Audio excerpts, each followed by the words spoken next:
কয় যা দেখি না তা আমি মানি না, এরকম কিছু লোক আছে, হে বটবৃক্ষ টাইপের। কথা কন না কেন? ওই যে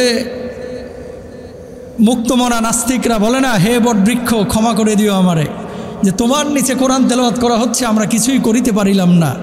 সারা জীবন তুই বটবৃক্ষের ওই ছাতার মাথা, বটবৃক্ষের মাথা ধরে কান আর শিকড় ধরে কান আর পাতা চাবায়া পানের মতো খা, বটবৃক্ষ তোর জন্য কিছুই করতে পারবে না। ঠিক না? এই বটবৃক্ষ যিনি বানিয়েছেন তিনি কে? আরো জোরে বলেন, তিনি কে? আল্লাহ সুবহানাহু ওয়া তাআলা।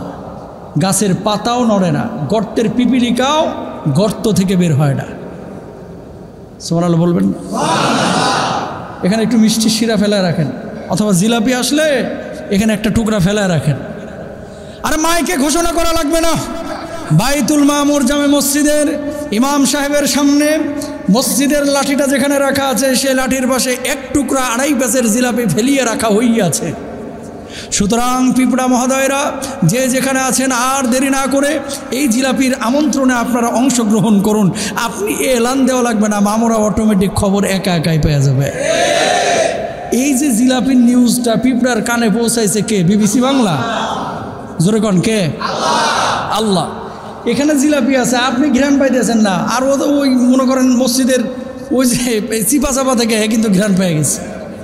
সুবহানাল্লাহ বলেন। গেল 1 নম্বর। 2 নম্বর, গাছ যে আল্লাহ সুবহানাহু ওয়া তাআলা বানাইছে, খেয়াল করেন, এখন কিন্তু আমের মুকুল আসবে না। আসবে কখন? আরে শীতকালে। সব যেন লন্ডন থেকে উঠে এসছে, জানে না আমের মুকুল আসে কখন? শীতকালে। তখন আসবে মুকুল।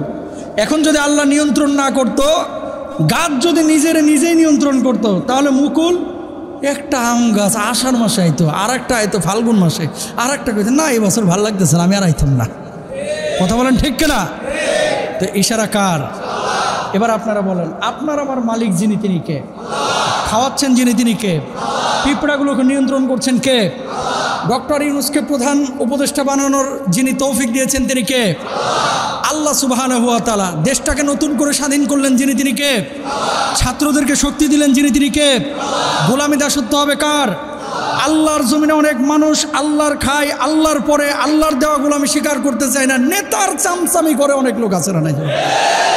নেতার চামচামি কোনো মানুষের করতে পারে?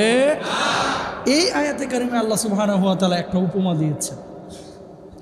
খেয়াল করেন, আল্লাহ বলতেছে যে দেখ কত জিনিস আমি দেখাই তোদেরকে।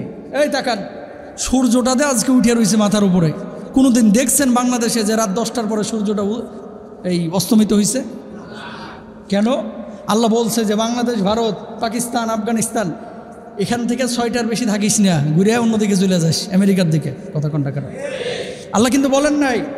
আল্লাহ বলছে যে এই সময় তোকে আমেরিকায় উঠতে হবে, মানে এই সময় সূর্যটা উঠতেছে। আল্লাহ বলছে এই সময় বাংলাদেশে উঠতে হবে, ওই সময় আপনি কিন্তু জায়গায় ঘুমায় থাকেন, সূর্য কিন্তু সূর্যের কাম করে। তাহলে একজন নিয়ন্ত্রণকারী আছে। যদি নিয়ন্ত্রণকারী না থাকতো তাহলে সব হ জ ব র ল বাংলাদেশের ট্রাফিক ব্যবস্থার মতো হতো। কথা কন না কেন?